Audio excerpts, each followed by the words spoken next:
Spartans, Joe De Sena, CEO and founder of Spartan Race. Welcome to the Spartan Up podcast. This is your grit and resiliency zone. This is where we change you, take you off the couch, motivate you, shake you up each and every day. So, hey, make sure you follow us so we can do that for you. This particular show is about a guy named Mark Metry, young fellow, right? Started a podcast called Humans 2.0, just wrote a book called Screw Being Shy. He's young, he's smart, and guess what? He's just like the rest of us. He went into a deep, dark place, couldn't find purpose, started to feel unhealthy, wasn't training, wasn't eating right, and then he did something that changed everything for him. You're going to love this. Listen in. I think you're going to be able to apply some of this to your own life. I mean, a very impressive young guy. Stay tuned. This episode of Spartan Up is brought to you by Honey Stinger, made with organic honey and delicious ingredients. Use the code HSSpartan2020 at honeystinger.com to save 30% off.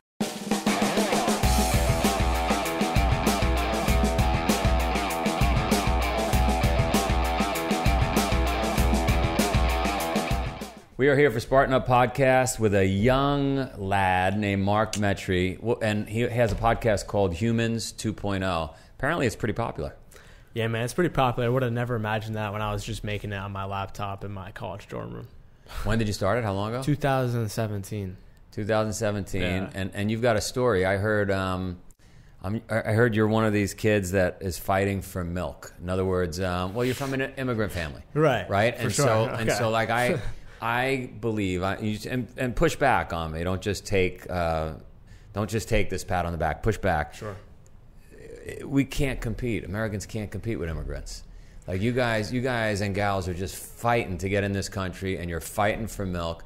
And we are like bubble wrapped and have it so easy. Like we don't even know that you're coming for us.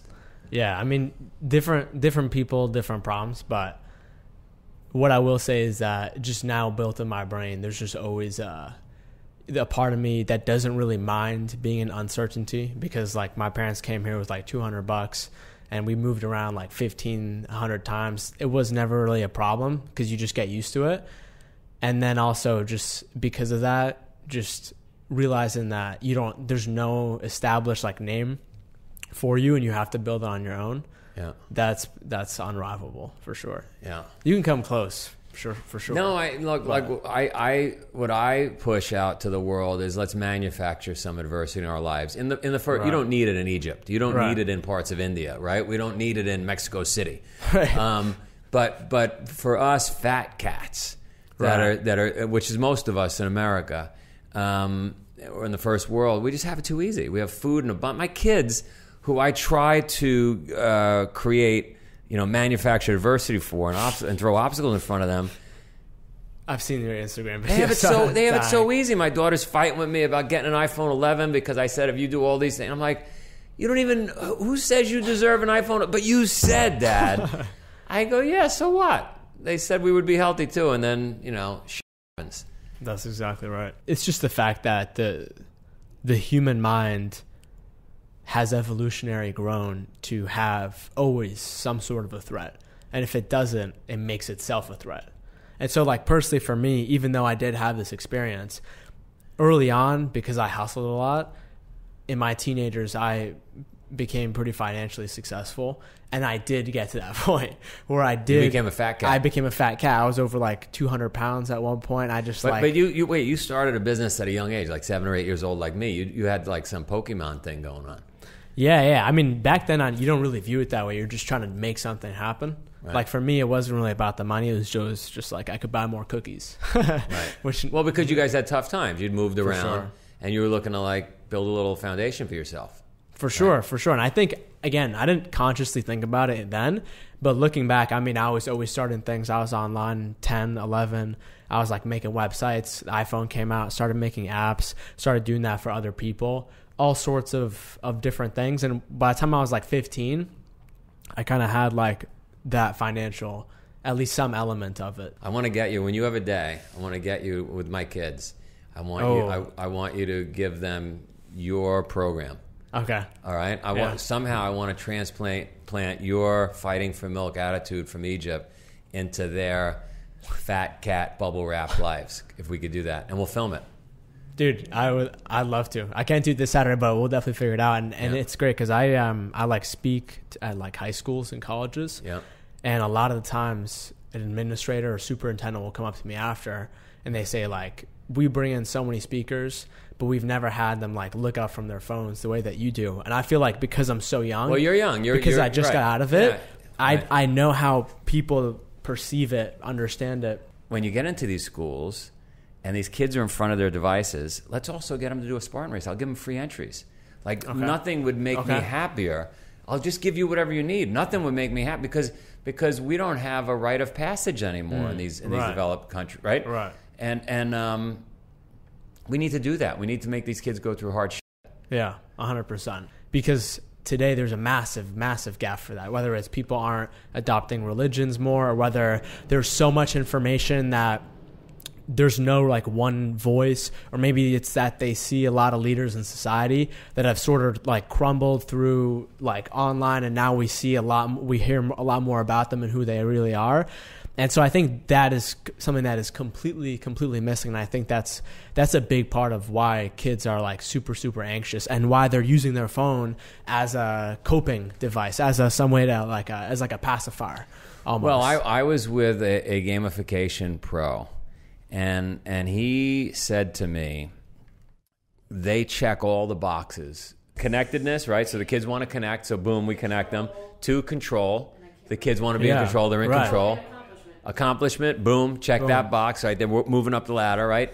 The device is filling a massive void in that kid's brain, and they don't even know it. They're hooked.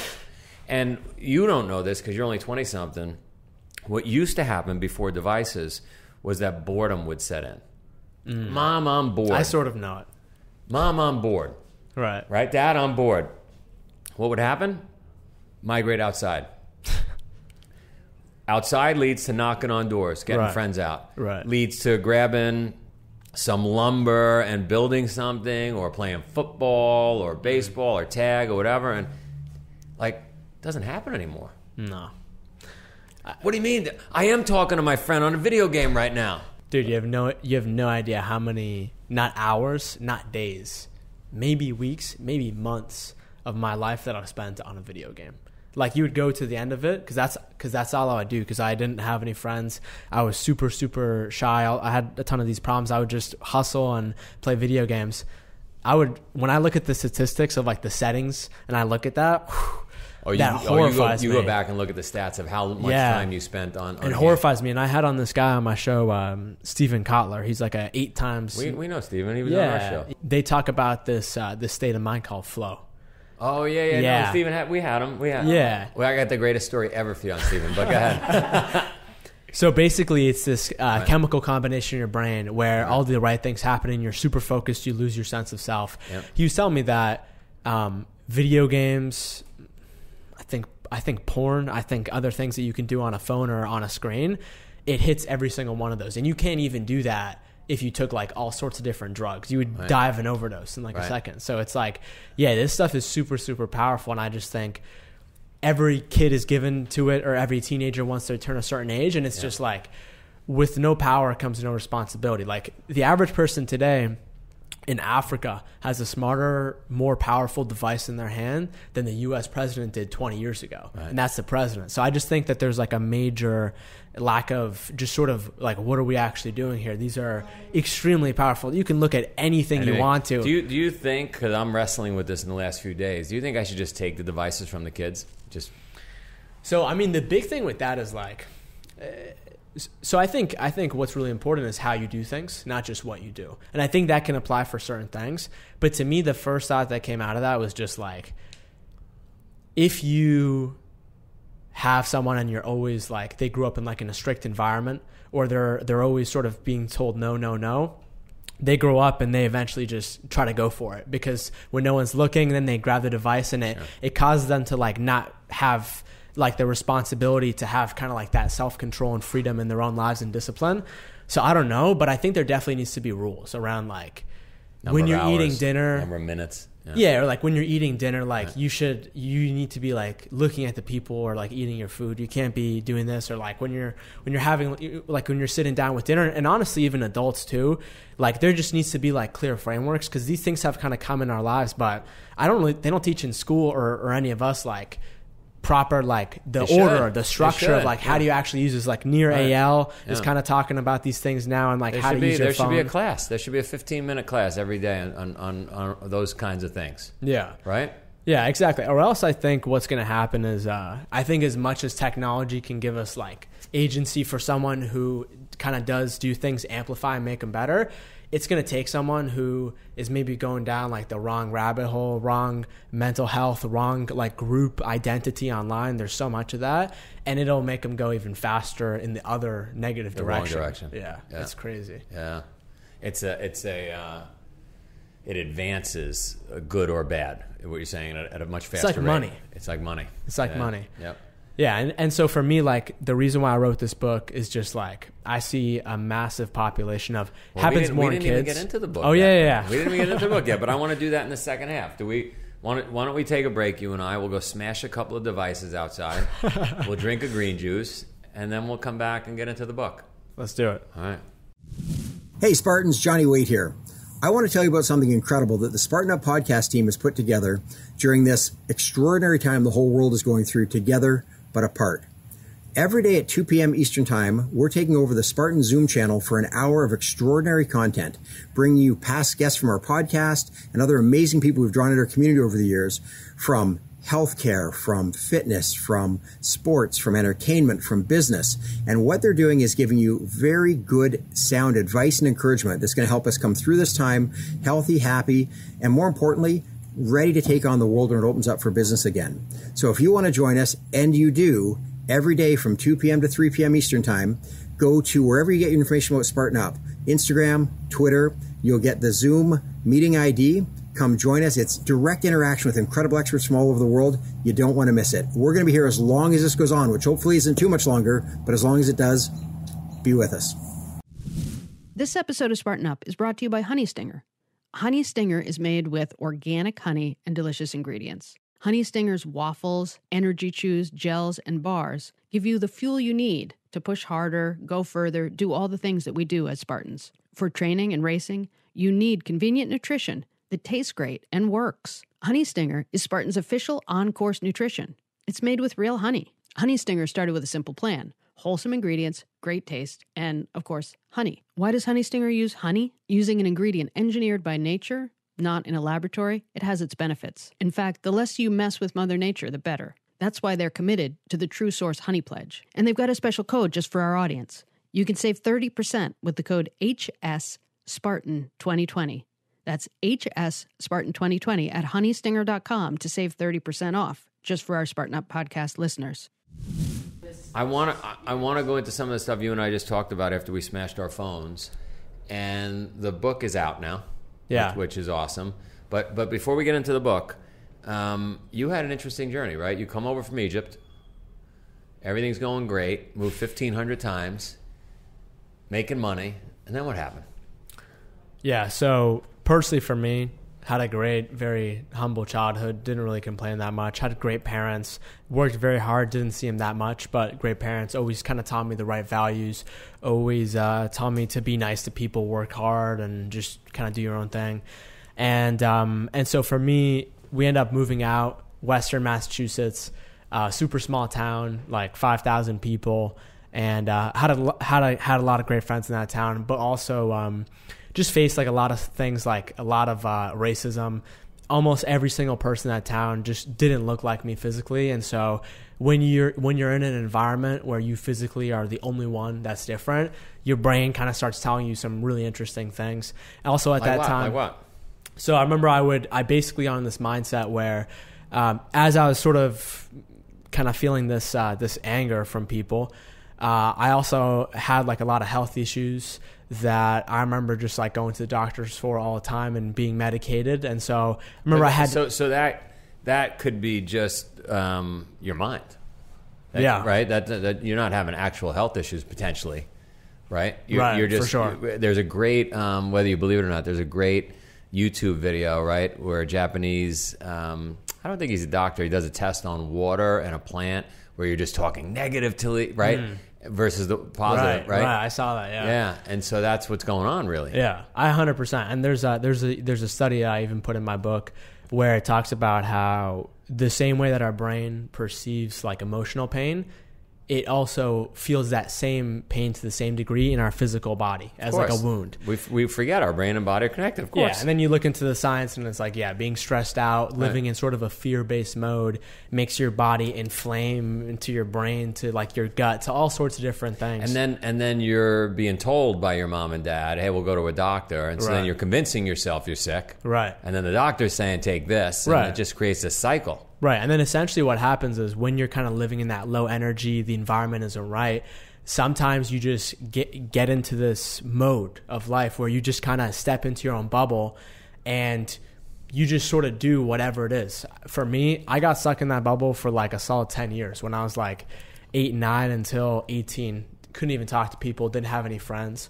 And so, I did various things to cope with that, like playing video games, like kind of doing online things, starting businesses. But, it was definitely a particular time. And when I was 18, sort of began to become conscious of it. Because when you're in the middle of it, you don't actually know. When you slip in that bubble. You're a frog that's being boiled. You don't even know, right? You have no idea. Right. And so when I realized it, that's sort of when I had a goal that I kind of shifted in and sort of became able. But, at first for me, I tried to go back into the be a fat cat comfort mentality. And I kind of fell down this really interesting path where I was like over 200 pounds. My mental health took an even worse decline, even though I was making like a decent amount of money at that time.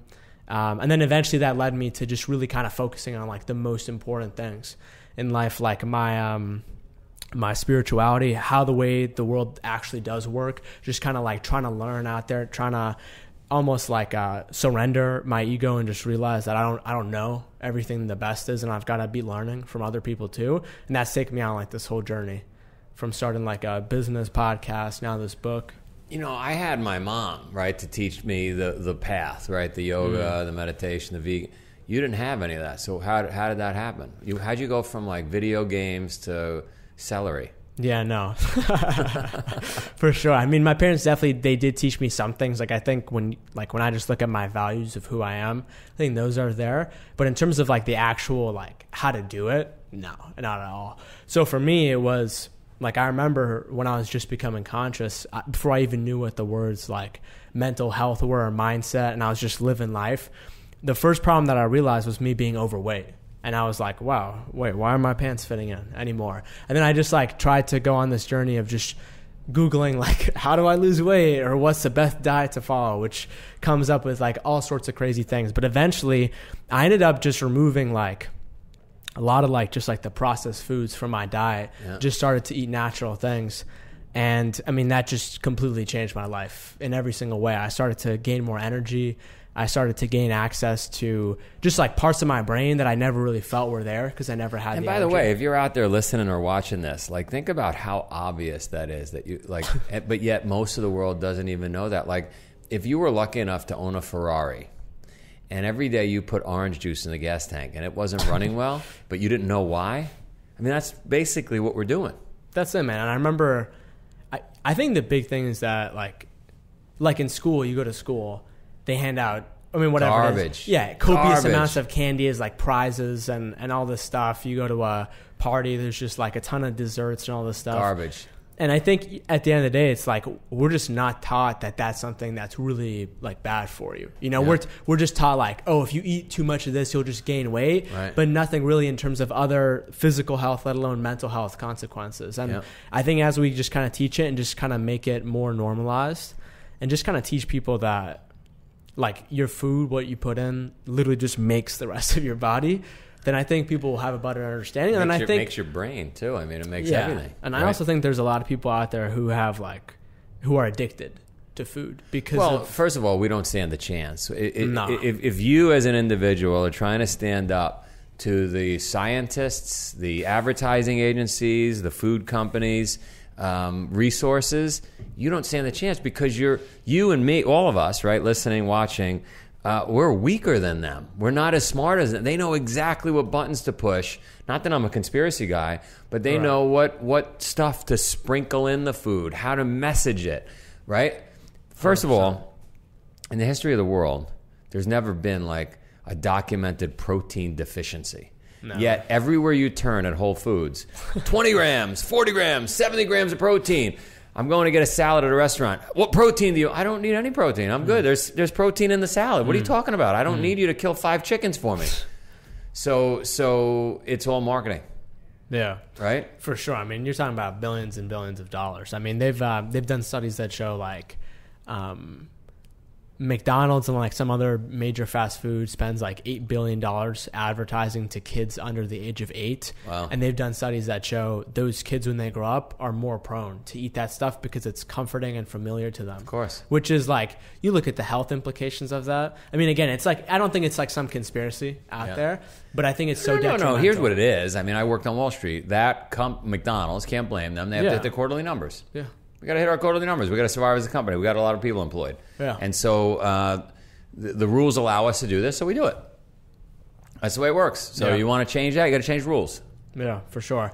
So you go through this whole journey. You come out the other side successful because you look fit and happy and healthy now. You got a podcast. Everything's going well. Thank you. You then document in a book. Is that basically what happened? Yeah, I mean, honestly, the book is not so much about my life story. It's just like I'm in the room with like you, like so many people that I interview, authors, entrepreneurs, all these people. And for the people that are like me, like the 11% of adults in America who have social anxiety, and then the kids' bigger majority, I don't really think there's anybody speaking to them. There's nobody that talks about this, and we both know that communication is so hypercritical. And then when you even look at the statistics, social anxiety later on in life, if it's not dealt with, later leads to substance abuse and also social isolation, both of which are pretty correlated to suicide, where I almost used to be suicidal. And so for me, it's just like I'm trying to speak to this message using there's like I speak of a ton of neuroscientists. There's a ton of scientific studies in my book. Just what are the most practical things that somebody can do now, while also kind of having like the deeper, meaningful, like root cause, conceptual understanding of like, okay, what's the point of doing all this? And then at the end, I have like a chapter about like how to deal with this if you're an entrepreneur, if you're at work or in an organization. And do you believe, and you probably cover this in the book, that because we no longer need to be so, we don't have to look people in the eyes anymore and say hello, say goodbye, shake hands, and we just look at our device, there are more and more people not learning how to act socially and developing that skill? I think that's definitely part of it in terms of like, that's the big coping mechanism. So it's like, so if I, growing up, had social anxiety, but I had no video games, I had no Netflix, I had no whatever, fight through it. I'll be like, I'm bored. Let me try to find my way out of this. Right. Let me try to find a solution. And so I think it's like a massive buffer that is keeping people distracted. Yep. And then I also think like the way that our brains have evolved through not just being able to detect dangers in like the physical environment of like a tiger or you have no food, but also future threats in like our psycho group environment, because we grew up as group creatures, and being not in a group means you were basically dead. And you know, a popular punishment back then was exile, was social ostracization if you said something you weren't supposed to. Sounds like social media today.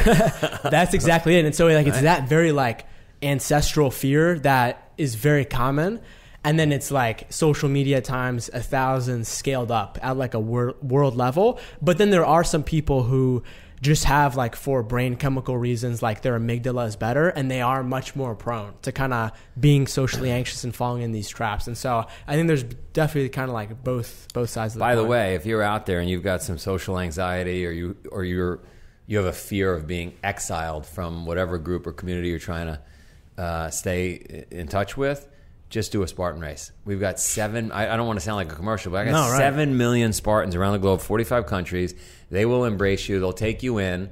And before you know it, you got real social cred because you did a Spartan. So. Right. And then on top of that, too, I think the bigger note is like, you need to find like a group. You need to find some sort of just around other people that vibe with you, that support you, you support them, because it's a nutrient. The same way that you have to eat vegetables, like you have to be with groups of other people, because it's part Spartan of our brand. is a nutrient. I like that. We're gonna make. We should put it on I like that.